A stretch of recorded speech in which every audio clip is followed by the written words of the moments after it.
DEKA Laser Technologies Video Productions. I'm Ted Hurley, the Operations Manager, and today this video is going to be directed towards our sales reps. We're going to talk about how to create a laser, and the secret behind that is to know that not all of the crates are identical.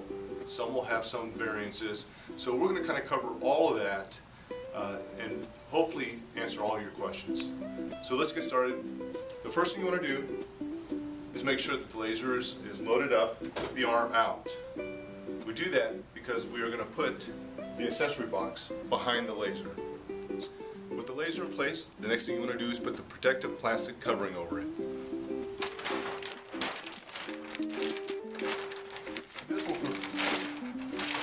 protect the laser from any water seeping in through the crate and damaging the laser. Next, simply put the accessory box behind the laser.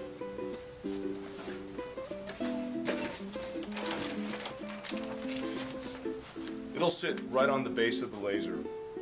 With that done, let's talk about installing the foam. The idea behind the foam is to secure the laser so it doesn't move inside the crate. You should have about 3 pieces of foam like this in each crate. The way you want to install them is to make sure the white part is the gap between the laser and the crate wall. So for instance, this one I'm going to put behind, and it'll sit right on the accessory box. These other 2 will go on the side. One there, and one here. And you should have to squeeze that in so that this is nice and snug. There should be no movement in the laser between these 3 walls. With those 3 pieces of foam installed, you now just have a couple more pieces to put in. You may find a couple of pieces of foam in your crate that look something like this. Usually these are used in conjunction with the door, which already has a piece of foam installed on it. But as you can see, it's not thick enough to make contact with the laser. That's where a piece of foam like this will come in play.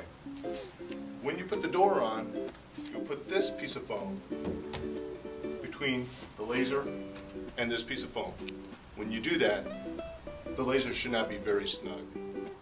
With the door installed, you just have a couple more steps. Some crates come with a foam crown that sits over the top of the laser. Let me show you. It looks like this. It simply slips over the top of the laser and you push it down like this. Some crates, however, will come without the foam crown. In its place, on the top of the lid of the crate will be a piece of foam with a notch cut out that fits over the shoulder of the laser. If that's what you have, simply put the lid of the crate on, secure your latches, and you're ready to go. Okay, there's just a couple more things you want to remember when you crate the laser. One is to make sure that the lock nut on the laser is tight. During transportation, if it's loose, it'll eventually work its way out and usually is lost. So make sure it's tight. Next, make sure your laser is nice and snug. There should be no movement. Okay. Lastly, don't have any loose items in the crate. Those loose items during transportation can move around and cause damage to the laser. Okay, you've done your crating. Just a couple more things. One, again, not all crates are the same. You'll have different foam pieces inside, so use your common sense to make sure that the laser is nice and snug.